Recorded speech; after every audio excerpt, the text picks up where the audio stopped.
Olá, voltando para mais uma participação aqui nesse momento tão especial de lançamento do livro Neuroarquitetura. Vou mostrar aqui para você, ó, Projetando Ambientes para os Desafios Contemporâneos, que é uma publicação aqui da Rio Books. Grande abraço aí para a Denise e todo o pessoal lá da Rio Books.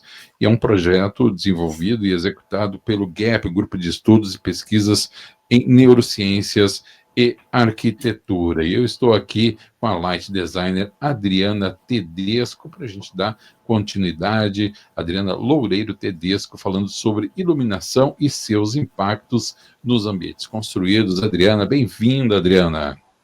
Olha, é um prazer estar aqui com vocês, falar aí sobre um assunto que eu sou apaixonada, né?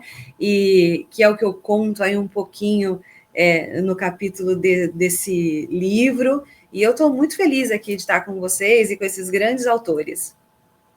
Privilégio todo nosso. Adri, posso chamar de Adri, né? Claro. Então vamos lá. Adri, eu vou falar de um assunto aqui para a gente começar, sobre talvez uma das maiores invenções da história da humanidade, que é a nossa querida luz elétrica, né? Isso Exatamente. não tem como imaginar hoje, né, a humanidade sem a luz elétrica. Mas de que forma ela influencia as pessoas dentro de um ambiente, Adri? E assim, pegando esse teu gancho em relação à questão da luz elétrica, ela é muito recente na história da humanidade, né? Se a gente for pensar aí, isso ainda é tudo muito novo, e assim, eu acredito que o nosso DNA ainda está se adaptando a essa questão da luz elétrica, né? Mas assim, a luz, ela influencia de várias formas, né? A principal questão é a questão biológica, a luz influencia biologicamente no nosso organismo, né? Isso porque a luz, ela possui um espectro que serve ali como uma informação que é captada pelo nosso sistema não visual, que leva essa informação para dentro do nosso organismo para regular uma série de questões fisiológicas, até o nosso relógio biológico, né?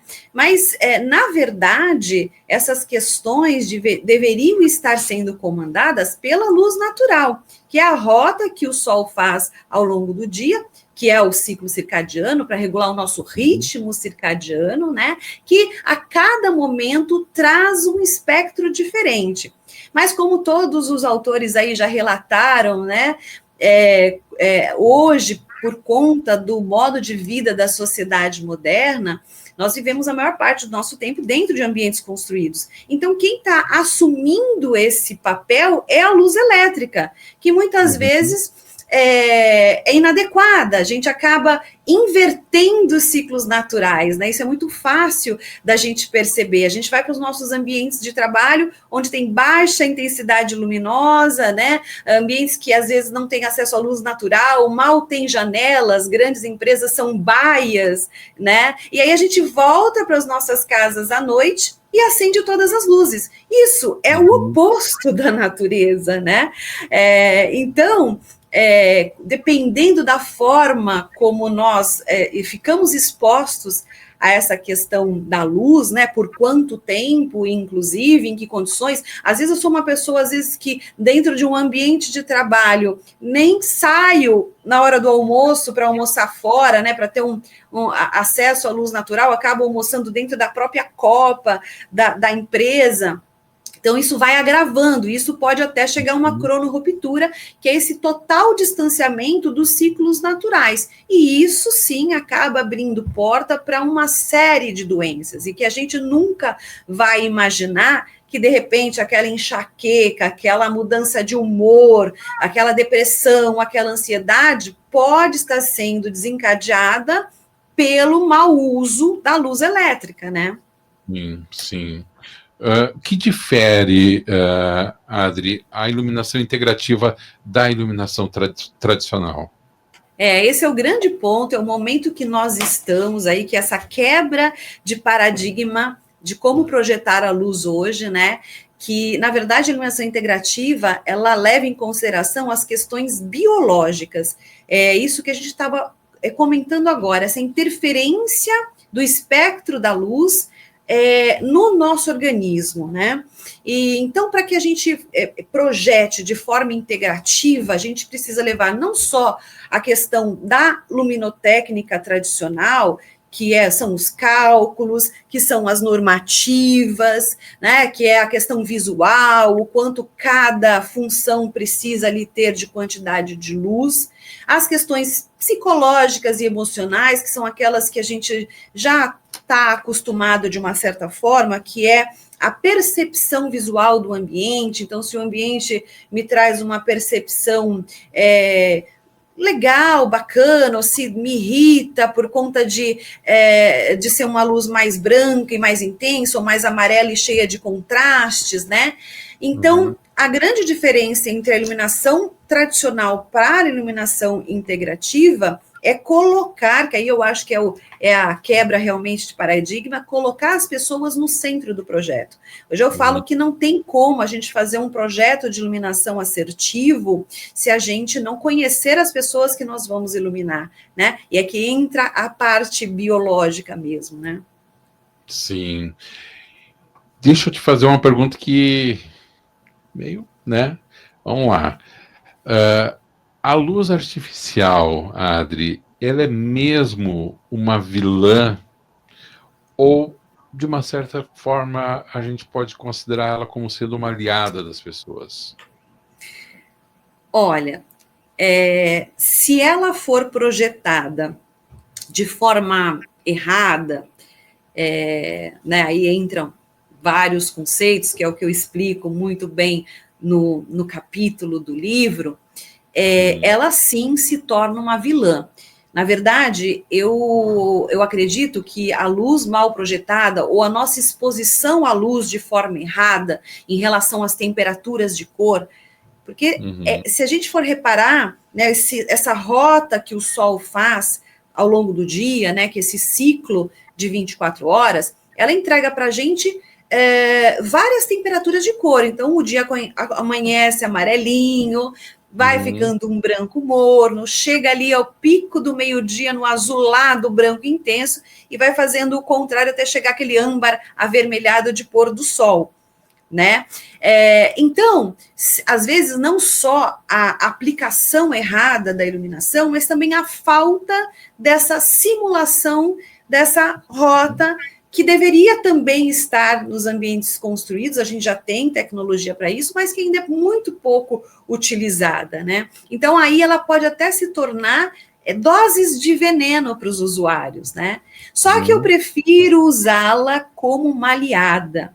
O meu olhar para o ambiente, ele realmente é terapêutico. Eu acredito que a luz dentro de um ambiente, ela pode servir como um remédio, né? Ela pode ajudar nos processos de cura. Eu não sei nem se a gente pode falar que ela serviria ali como uma medicina do lar, né? Porque eu posso utilizar a tecnologia a meu favor. Então, eu já tenho hoje algumas luminárias que, se a gente utiliza elas de forma terapêutica, em alguns momentos pela manhã, por alguns minutos, num determinado espectro, ela vai ajudar a aumentar a produção do cortisol, né? Então, uma pessoa que está com depressão, ela pode estar sendo uma coadjuvante ali naquele processo. Então, ela vai dar aquele shot de energia diário para a pessoa sair, às vezes, ali daquele estado mais melancólico, sem vontade de sair, né? Então, ela dá aquele ânimo. E que também eu posso usar o espectro da luz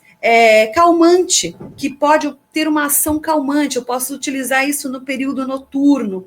Então, eu consigo fazer com que essa pessoa relaxe melhor, entre num processo de calmaria, e aí eu vou conseguir fazer com que a síntese da melatonina seja melhor, né, aproveitada ali naquele momento, e que a gente consiga uma profundidade maior no sono, né, através desse efeito calmante, para que ela tenha uma qualidade melhor de sono. Isso vai ajudar muito na questão de resposta, inclusive de remédios, de analgésicos, porque hoje o que mais se fala é essa relação entre ter uma boa qualidade de sono com a saúde, né?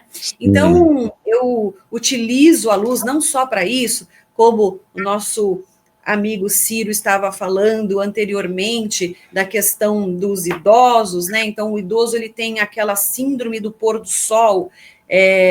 Então, a gente consegue usar a luz dessa forma também, fazer essa compensação para que ele passe por esse período de forma mais tranquila, não tão confusa. A gente faz compensação com a luz artificial para que ele não sinta tanto esse momento. Para pessoas com autismo, né, para a gente tirar aquela agitação. Então, eu acabo utilizando a luz como uma ferramenta para reintegrar e sincronizar o homem à natureza, né, à sua própria essência. Muito bem.